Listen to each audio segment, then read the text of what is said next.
Hi, sweetie. Look what I made for you, a cake for Fubo's birthday. That's so nice, and my show. But it's your face on my face. It is. Mom, not again! You always take everything!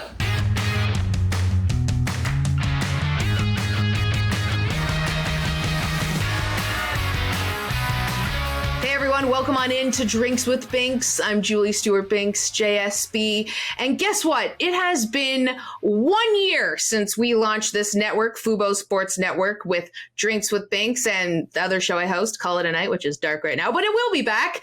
Drinks with Binks has been such a pleasure to be able to host and to have a lot of fun throughout this entire year. And when Fubo Sports Network launched, we really had no idea what we were doing, but we did literally everything. We created a set from scratch. We harassed people to come on the show. We went to the Super Bowl as a new show, as a new network, and we showed everyone what we're capable of, even though we had to do 6 months, half of our life, remotely during this pandemic. I am so proud of everyone who has been involved with making this thing come to life. There's so many people to thank. Of course, everyone at Fubo TV, our head of network, Pam Duckworth, our executive producer, Mike Gangier, coordinating producer, JB Kritz, our social media producer extraordinaire, company punching bag, Mike Lockyer, head writer and producer, Dan Carroll. Production assistant and just running around the place all over is Danielle Garnes, also sometimes known as Danielle Gomes. We also have cameraman and hype up man and editor Todd Hershenson, and of course the guy that has to edit every single frame of my face, editor Jason Preziosi. Without all of these people, none of this bullshit would have been made. And so you can thank them and everyone else for making this come to life. And hopefully we keep going because it's a lot of fun. It's a lot of work. But at the end of the day, it feels really good to be able to make something new and different from everyone else. And in order to celebrate our first birthday, we thought it would be perfect to have someone who was our first guest on the show that wasn't a Fubo Sports Network employee. And that is the legendary sports broadcasting host, Dan Patrick. Of course, you know him from The Dan Patrick Show, now streaming currently on Peacock as well as on Fox Sports Radio, and founder of the Dan Patrick Podcast Network. You know him. It's Dan Patrick. Who would have thought that you were going to last a year? Honestly, I would have taken the under. This is wild. I did take the under. I lost some money to one of your producers there. But hey, thank you for the champagne that you sent me. Oh, yeah. I sent that to you. I also expensed that already because I got to get that one in before we get canceled on the 1 year anniversary. But we thought, Dan, it's our birthday, and we wanted to also celebrate the fact that you guys are on like the 100th iteration of the Dan Patrick Show. I just spilled the champagne all over the place. Wait, you already popped it? Well, I thought you were leading up to, and here we go. You pre-popped? I prematurely popped. Yeah. I mean, this is par for the course, I guess.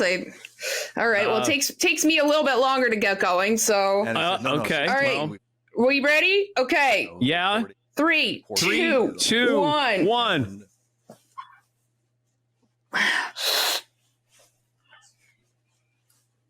Woo! Happy New Year. All right. Yeah, well, there was I have champagne. I have more on the floor than I do in the bottle here.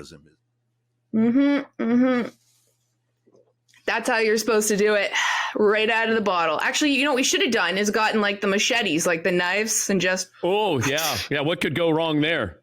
Maybe if I can yell to one of my people here, if you got a towel that you can bring out, I may have to take off some clothes here. So we did. Yeah. We really got things going real early here. Yeah. This is what they said. There's no sex in the champagne room, but.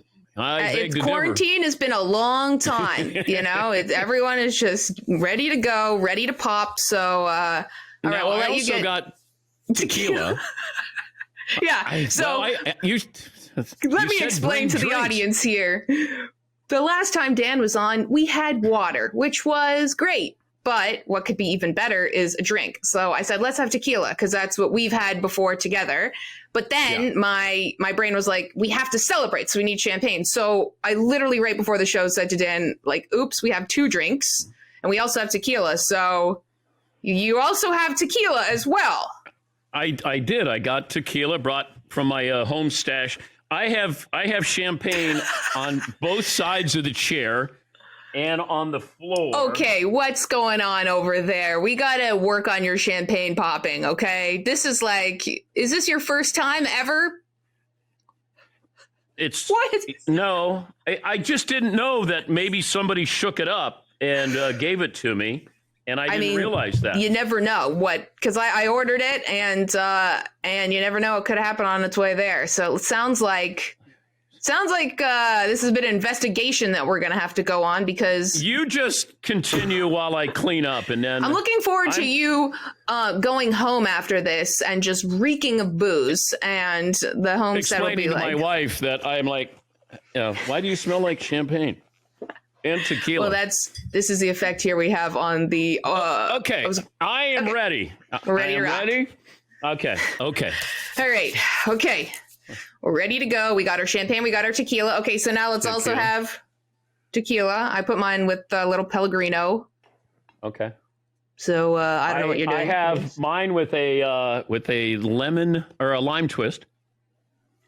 Okay. Mm-hmm. Yeah. Yeah. All right. What are we, Dan? We've had a very frenetic start, Julie. Which is exactly the way I hoped everything would go in my life. What are we going to toast to right now? What's to year 2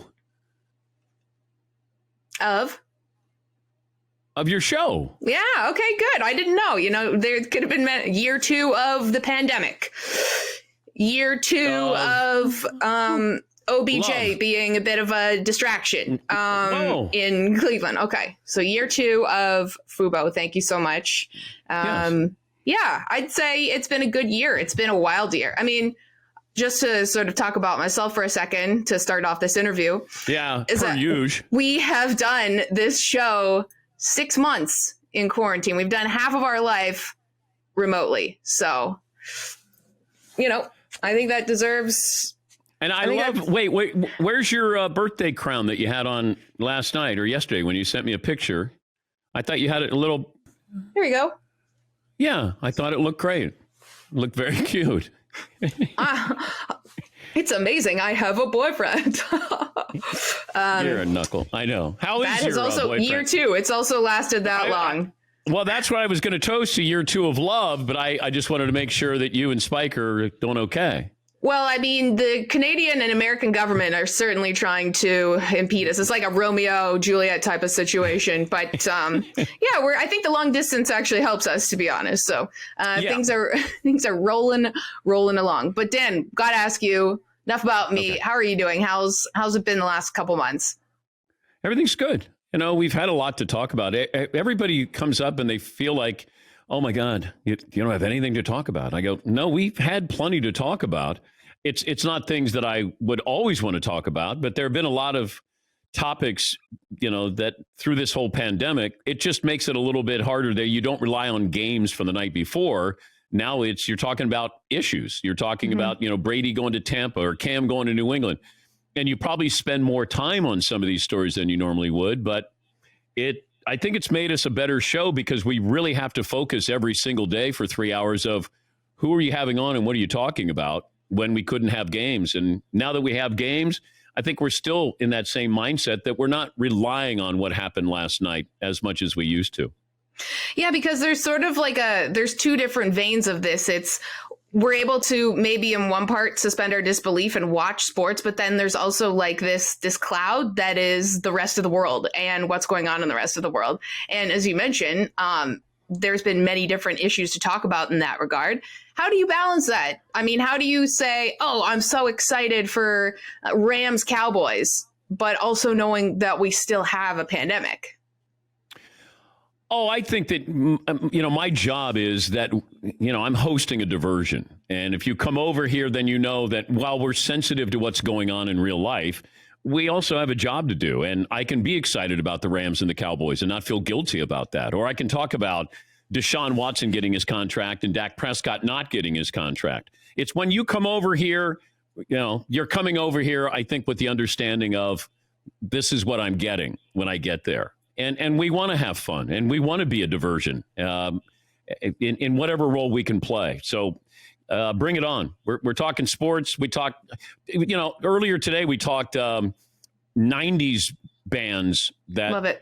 Kind of like they're all thrown together, and you go, all of a sudden you're doing Collective Soul, the Counting Crows, Goo Goo Doll. And then we just started going, started rattling off all of these different bands, and then we got sidetracked. And I was like, great. It's okay to do that. Speaking of which, Dan, can you name this 90s band? Bare Naked Ladies. Yes! If I had $1 million. That was amazing, because they don't look like the Bare Naked Ladies right here. They look like the Backstreet Boys or something. But I did meet them. They were out on tour with Hootie and the Blowfish this past the previous year, and I got to meet some of the guys. And then I just thought, you're not going to put up a poster of Rush. You're Canadian, and I thought maybe Bare Naked Ladies, Canadian, and that I just took a leap of faith there. I would put up a poster of Rush. Yeah, but you didn't. No, I didn't. Actually, this has fallen down because I'm in my childhood bedroom, and everything here is just hanging on just a little thread of dust from the last years of my life. Speaking of what are some of the things that happen in that? Like, what's the one thing that you got in trouble for in that bedroom? That is a great tease. We're going to find out what I got in trouble for in this bedroom. It's wild. Not at all. But you want to stay for this story after this break with Dan Patrick here on Drinks with Binks. Oh, baby.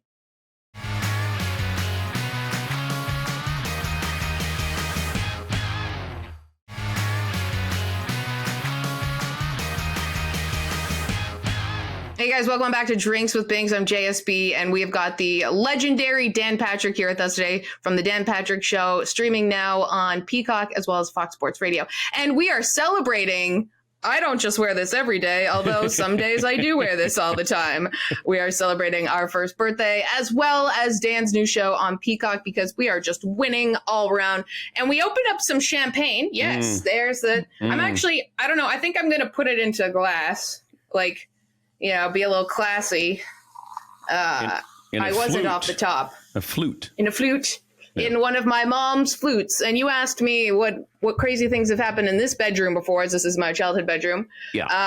Really not a lot. Just super hungover and calling my mom for juice in the morning would probably be that. I'd be like, Mom, bring me some juice. That's the worst thing that happened. That these lips can tell on this air. Yes, that's the worst thing that's happened in this room. Were boyfriends in that bedroom? Yeah. I mean, did I have a lot of boyfriends? No. But my current boyfriend's been here. So, yeah, that counts. Yeah, but I mean, when you were growing up in high school. Dan, I was not really I had a boyfriend in grade 12, as we call it grade 12 in Canada. So that was happened? Right at the end. I was not really. Have you seen Lady Bird? Yeah. Yeah. I was much like the main character in Lady Bird.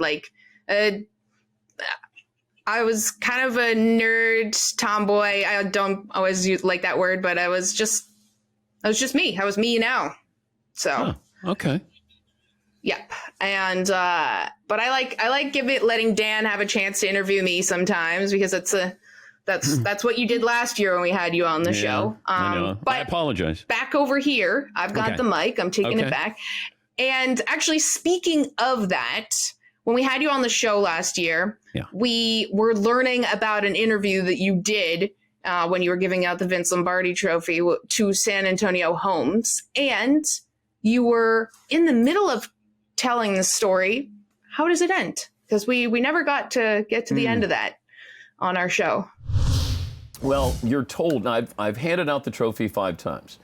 You're told never give up the microphone. Right. Ever. Speaking of which, I got to take that microphone back from you right now. Are we done? No, we're not done yet. We got to take a quick break. And then I definitely want to hear the end of the story. And then but we got to go to break. Sorry, old man. We're going to have to cut you off right now. Here we'll you go. be back with more. I am out of here. Good night, everybody. See you later. I don't know if it was that good a story. I think the build-up to the story was better than the story. I don't really have. So let's give people a little bit of a disclaimer. You're trying to find out the MVP. Yes. Of when the Steelers beat the Cardinals. And I'm up on the podium, and the commissioner's there. I got all the Steelers up there. I don't know who the MVP is. And Ben Roethlisberger comes up on the podium. I think Ben thinks he's the MVP, and Santonio Holmes is up there as well. And I'm yelling to anybody who will listen to me, and it's total chaos. You got all the players are lining up. Joe Namath is carrying the Super Bowl trophy up. The commissioner is saying to me, hey, are you going to introduce me? Meanwhile, I don't know who the MVP is. And I'm yelling at the top of my voice, who's the MVP? And then finally I hear this voice go, Holmes. And I go, Santonio, okay, good. Gather myself, do the interview, get everything done. And then, it went off fine. But I had two moments that were, and they involved the Giants, where Eli Manning was the MVP, and he's on the podium after beating the Patriots. And Eli was doing Toyota spots, I think, for the Giants or whatever. That was he had a sponsorship deal. Well, he was winning this Chevy Corvette. And I was reading and Eli Manning is the Super Bowl MVP. And with that, you got a black on black Chevy Corvette. And I got ready to hand him the keys. He didn't want to be seen with the keys because it was a Chevrolet. He went down off the podium. And I had to turn around on national TV in front of 100 million people and go, Eli! Eli! And he walks back up and I give him the key. I might have said, here's the damn keys. Like this is live TV.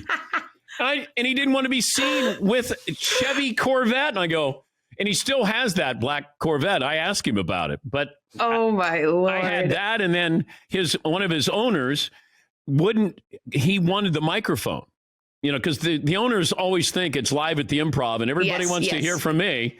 And you can't give up the microphone. And he grabbed the microphone and you can see closely that I'm pulling as hard as I can back this way. And he's pulling this way.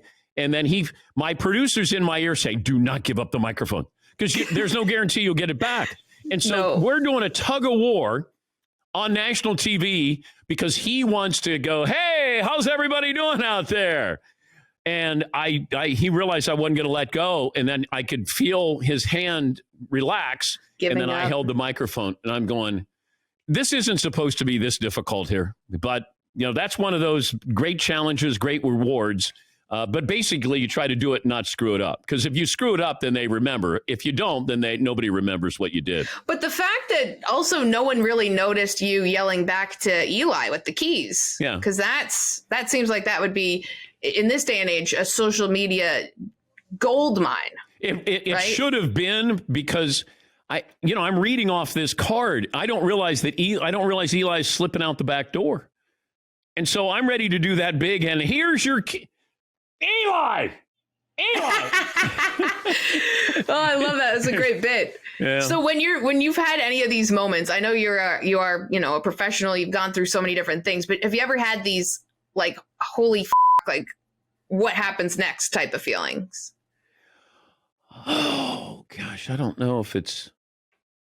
I'm sure there have been, but I'm trying to remember. I mean, I've been fortunate that I haven't had too many of those. You're kind of caught, that deer in the headlight, or you just made a terrible mistake. But no, I think I've been pretty fortunate. It's kind of like improv, right? You sort of like thrive in being able to have to figure it out in the moment. Well, I've done so much live TV. When you think about all those sports centers that I did, a couple of thousand, and they're all live. Like, the one moment that I had, and I really had no control over it, but still I wore it, it was on my face. And that's when we thought we were getting Steve Bartman, from the infamous Chicago Cubs, playoff fame. And it turned out to be somebody from Howard Stern's show impersonating Steve Bartman, called in to SportsCenter, went through the assignment desk, I was doing the 6 o'clock SportsCenter, and they put him through, and my producer's in my ear, and he goes, "Hey, we got Bartman. We got Bartman. Tease it coming up at the end of the end of the A block." And I go, blah, blah, blah. And coming up next, we'll talk to Steve Bartman. So during the commercial break, they put Bartman on, at least I think it is. And I'm just talking to him casual. And the only thing that I can remember that I should have done is just to ask him how he thought his alma mater was going to do in football. And the only reason why I thought that is I think he went to Notre Dame, and that would have been the tip-off if he didn't know that, it was Notre Dame. But I didn't do it because I thought, man, we're trusting that this is Steve Bartman. I'm assuming it is. And we went on there, did the interview, big setup, and he answered a question, how dramatic it was. And then he said, "How does Howard Stern's butt cheese taste?" And then I went, you got me. You got me. And there was nothing I could do. I couldn't hide, but, I wore it. Hey, that's not that bad. You wore it. And also, what an interesting bit, because our executive producer, Mike Ganji, from the Howard Stern Show, 24 years, I believe, Ganj. I know you can't talk to me right now, I believe, but Baba Booey was the person that called. Those are fun little bits, you know? It was Captain Jenks. Captain Jenks called in, and then I won an F Emmy on Howard's show, and I called in and accepted the F Emmy, and I just said, you know what? If I act like I'm mad or whatever, then it becomes a story. If I embrace it and move on, then nobody cares about it. And I was a big fan, and am a big fan of Howard's, but I just said to Captain Jenks, "You got me, don't do it again." And then he promised that he never would. Well, if that's the worst that's happened, I think you're clear sailing right now, DP. What about you? And on that note, wait, you got to tease what happened to you, like something really bad happened to you, and then we'll answer lots that. And lots of bad things have happened to me. Everyone knows. after the break. We will rehash my never-ending comeback tour. After the break.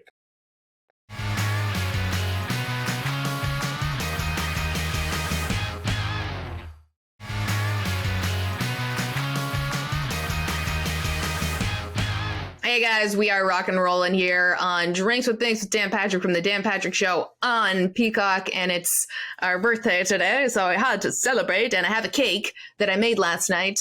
But I'm not eating it yet. I'm saving it for later, because a great quote from Oh Hello, which stars, of course, the famous John Mulaney and Nick Kroll, is "You're the only person to get kicked out of a cult for being too into it," which I believe is a quote that just resonates so well with me. It's about SoulCycle, but I think everything in life is really something I'm just too into. I digress. Do you have a problem at SoulCycle? When you go to SoulCycle, there's the people who are in the front row who are like, they're like 3 feet away from greatness. Like they're like backup singers. Like they're so close to teaching the class. And they are they're so thirsty to be on the stage. Yeah. They are. They're waiting. I'm all the way in the back, but they're right there. They're teachers' pets, and teachers' pets. I sat in the front row once, like my first time, which was a mistake. Everyone wanted to murder me and get me out of there. By the way, don't go to SoulCycle anymore, because I don't go anywhere. We are in a pandemic right now, and I work out from this very room, which I just did 2 times today. We are discussing Dan Patrick. What was your workout routine? I'm not going in there. It's just really good workout. It's just great. It's been great. Dan, I'm a new person from last year. I don't do bachelorette parties. I don't do anything fun. I'm in my mom's house, and that's what we do. So back to you. Let me go back to the bachelor. No. We can't go bachelorette party? Okay, we'll do one bachelorette question. Well, no, I can't ask any of those questions. One bachelorette question. No, because I can't say what's the craziest thing you did at a bachelorette party, because you won't answer that. I will answer that. Remember, I was trying to tell you to get tattoos with all of the girls, and then I looked up the tattoos, and the tattoo place was like closing at like 4 p.m. I'm like, no, we need 4 a.m. But that was great. One of the it's such a great story. All right, we are having an awesome time here, like expected, with Dan Patrick, and a whole lot more to come when we return on Drinks with Binks. Don't go anywhere.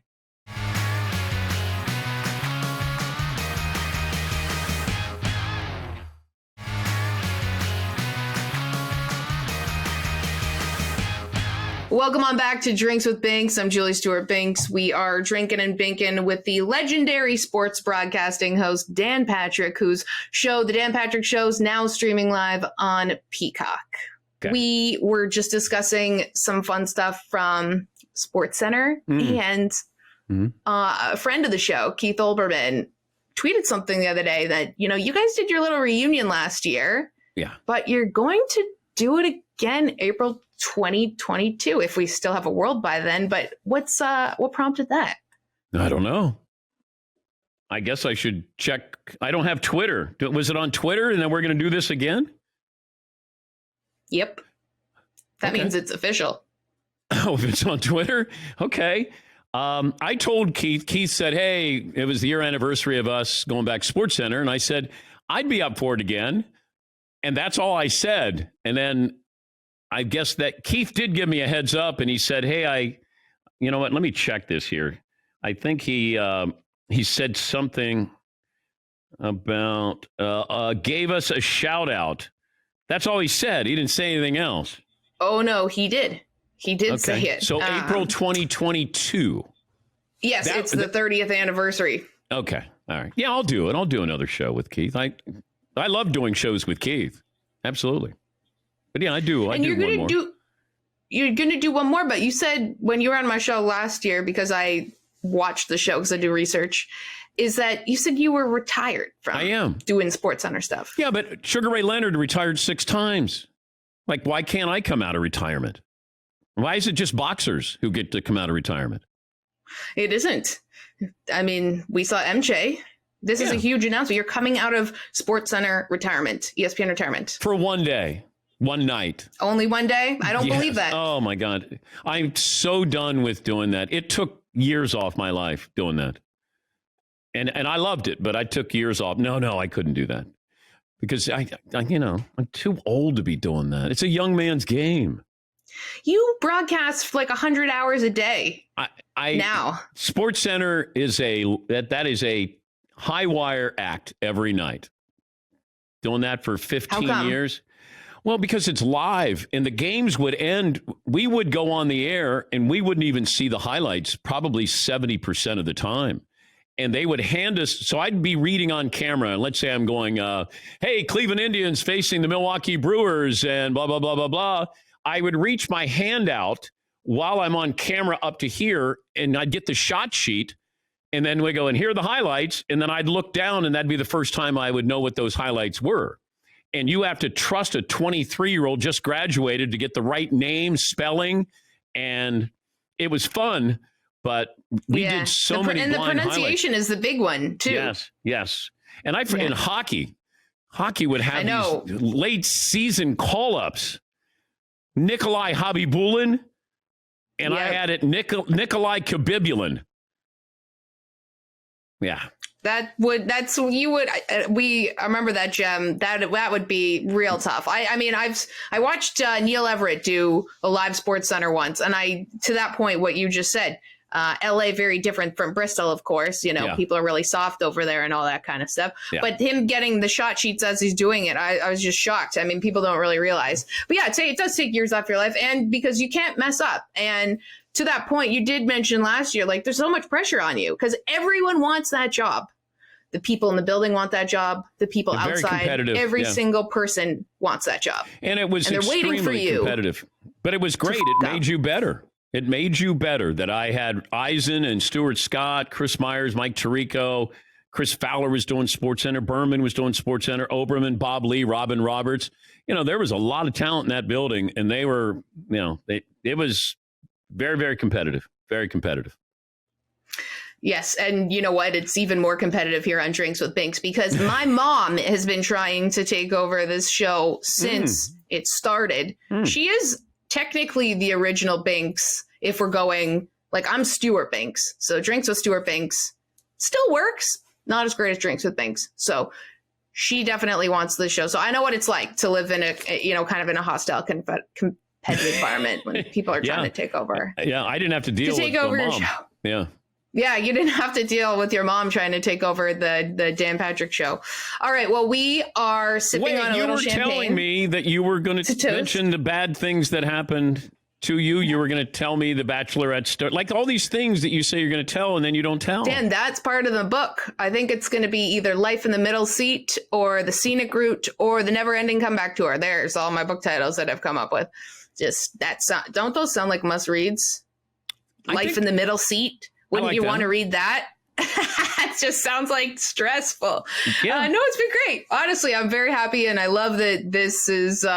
Look, I'm completely myself. I'm the exact same person I was when I was, here with the Olympic dreams that died just like every other dream I had.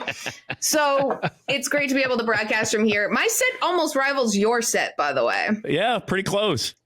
Pretty close. And People by the way, are going to have a hard time telling the difference between the two.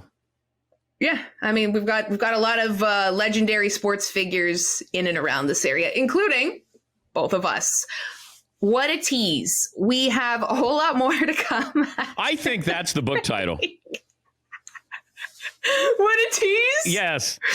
That's actually great. That's a good one.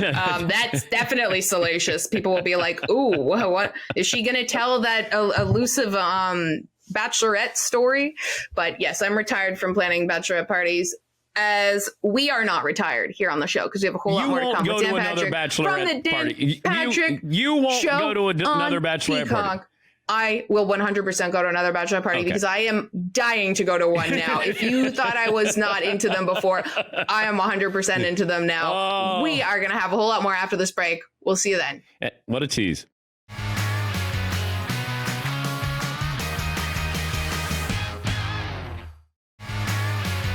Three, 2, 1. All right. Welcome on back. Thank you, DP, for counting me in.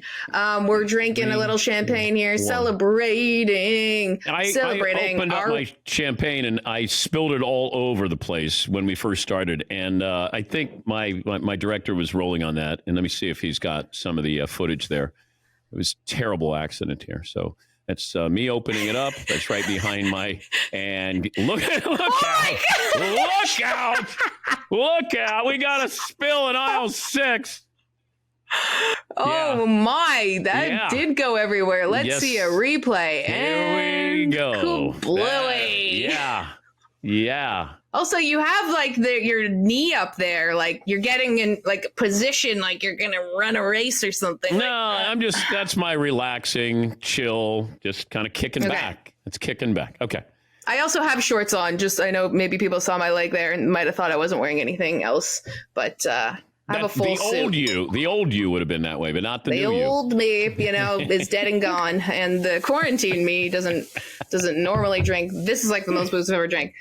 This is some old sparkling wine I used to drink when I was a young pup growing up here in Canada. So this has been fun. This has been good. Dan, just quick cue. Are we done? You've been the show never ends. Oh, okay. This is literally the show that never ends. This is a reposado that I have here. This is called La Gritona. Okay. And that's tequila. That is a tequila, a reposado. So are you going to drink that, or what are you drinking right now? I put it in here, and then I drink champagne out of the bottle. Okay. All right. Well, I feel too classy with this. Why are we judging here? Let's just have fun. We don't judge at all. There's no judgment zone. You've been doing your show with the Danettes like in quarantine, but you guys didn't miss a beat, kind of like us here on this show. You guys kept going. What's maybe one thing that you've taken from the last 6 months that you wouldn't have had? Maybe it's like a feeling, a hobby, a perspective that you have now because of what we've gone through. I didn't do bread. I didn't make bread. Felt like everybody was trying to do bread. And I said to my wife, I'm not doing bread. And then she said, well, why don't you pick up a hobby? And then I said, I don't need a hobby. And she said, well, isn't there something that you've always wanted to try? How about piano? And I said, no. And so she kept running down the list of things, and I didn't do anything different in a pandemic than I'd done before. So no hobbies. I cooked more and cleaned, did laundry, Just did all the things Like, you're just supposed to do. People things. Yeah, the just things you're supposed to do. I didn't go to the grocery store. I did not. No. I did not go. I said to my wife, I'll do everything else, help with everything else. I'm not going to go to a grocery store.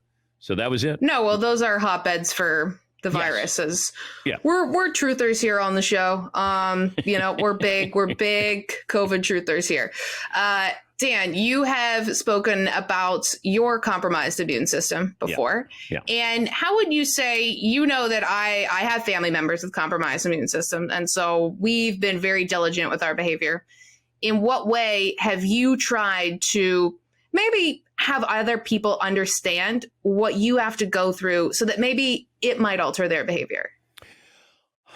I just want people to make sure that they understand you may not care about it or you don't think it affects you, but it can affect and will affect other people. So I get accused of politicizing or weaponizing, and it's not. I personalized it and just said, look, this is what I have, and it could be potentially fatal if I get it. I've been told that by my doctor. So, I'm extra cautious, which you can be, not cautious at all or overly cautious. I'm going to go overly cautious every time. But it's just, my kids, when they come back home, they have to quarantine before they come home. They have to get a test before they come home.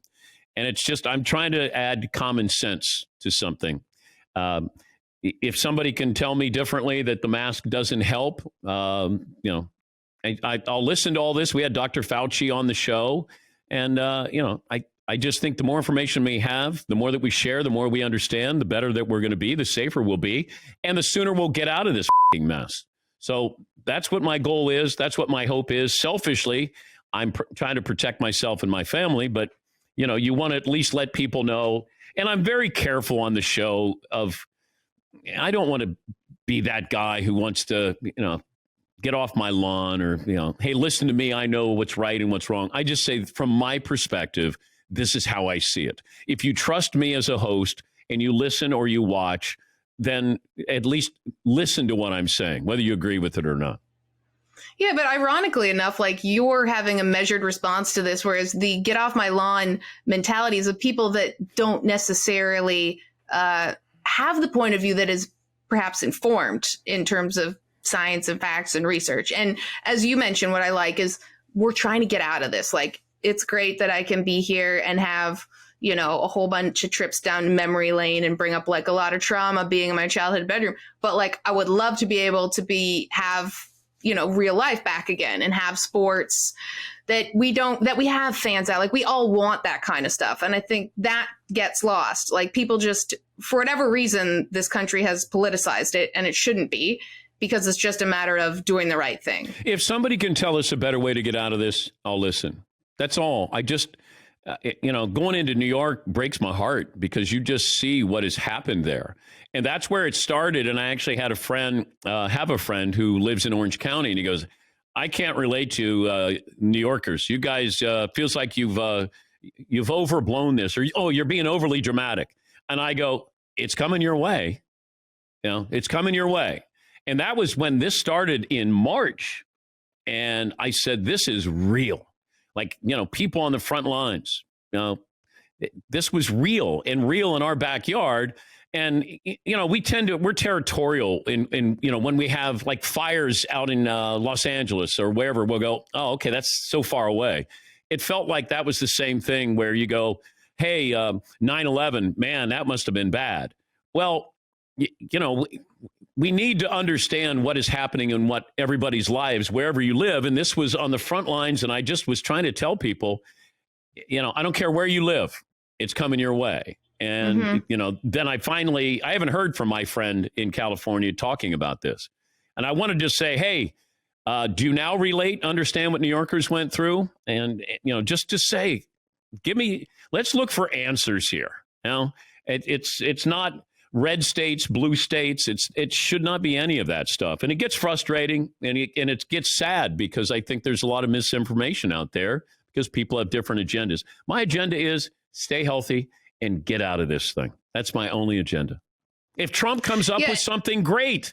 If I couldn't care less who comes up with it other than come up with something and we get out of this. I'm fine with that. Yes, and to that point, as someone who is from or lives in Manhattan and saw it all, it's we saw it all. We did what we had to do. I think to a very good job. But the thing is, I use the analogy of it's not like when a bear is chasing you and you just have to outrun the slowest person. Like the bear is going to get both of you, because it doesn't matter where you're from. Like this is something that can spread very quickly and very easily. And on that note, we have had a very serious conversation here, which is a very important one. Yeah, what happened? It's important. I think that this is what we do on Drinks with Binks. We talk about whatever we want, aka whatever I want, and we drink over it. And sometimes it's serious and sometimes it's funny. And that's just how it goes. That's what great producing is. It's just sometimes how that goes. So on that note, you don't like your producers. You know what? I wrote this interview, Dan. It's right here, all this gold mine I know. right now. Well, you said you don't like your producers, and that's probably why you wrote all those questions there. So. Yeah, I said, what else did I say? I said, how much else do I hate everyone else at this network? No, wasn't that. It was just especially that guy, Mike, who's one of your producers. Like, that one was, whoa. Like, there's two Mikes, okay? So, got you. Well, last name begins with a G. Mike Ganges, I think is his name. Yeah, that was the one that you just said, boy, that and guy on that note, what a tease. Loser. He is a guy is a loser. Mike Ganges not a loser. Mike Ganges is amazing. And he is the executive producer of an award-winning television show. Call it a night, currently dark, but we are not dark. We are Drinks with Binks, and we have a whole lot more to come after this break with Dan Patrick from the Dan Patrick Show, currently streaming on Peacock.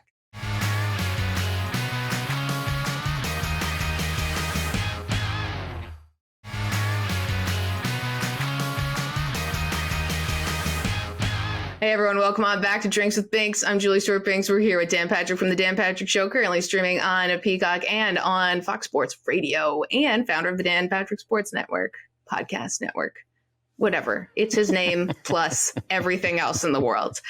We're going to play a game now, which I love. It's called Truth or Sip. I'm going to ask you a question. Right. You can either tell me the truth on it, or you can opt to take a sip of that bottle but you're only allowed 3 out of 5 sips. Okay? Lego. First question. Worst co-anchor or co-host you've ever had?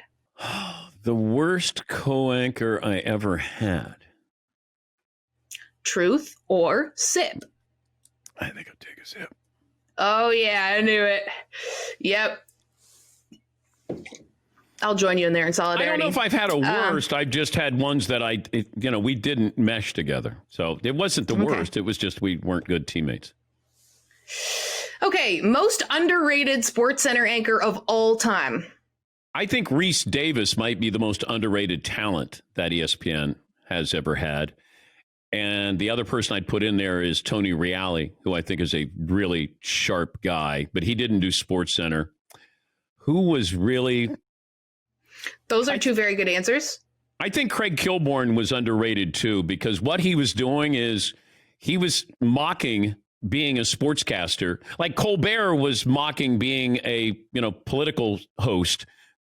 Kilborn was mocking being a SportsCenter anchor while being a SportsCenter anchor. So, he was sneaky great. You're on a sinking ship and you can only save one Danette. Who is it? I'm going to save Paulie. Yes, that's a layup, I think. Yeah. You really only need Paulie. One more. Okay. Favorite Adam Sandler movie you were not in that you wish you were in? Mr. Deeds. I think John Turturro in Mr. Deeds is spectacular as the butler. So I would go Mr. Deeds. That's who you thought your role would be. Yeah. No. I do watch movies that I'm not in of Sandler's and I say, oh, I could have done that role. Or I'm sure that would be a very pleasant experience to have to share with you is watch a movie saying, I could have done that role. I could have done that role. Well, there aren't many roles I can do, but there are ones where I go, oh, I could have done that one. Like you could have done the Bob Barker role in Happy Gilmore. I could have been the golf announcer. I could have been Vern Lundquist. I could have done that. You could have been Eric in Billy Madison. Eric, the little... All right. Well, this has ended off really well. Okay. 1. Yeah, we were on a roll. 3, 2, 1. That was truth or sip here on Drinks with We'll come Binks. back and we're going to wrap things up with Julie Stewart-Binks right after this. Right after this. Here we go.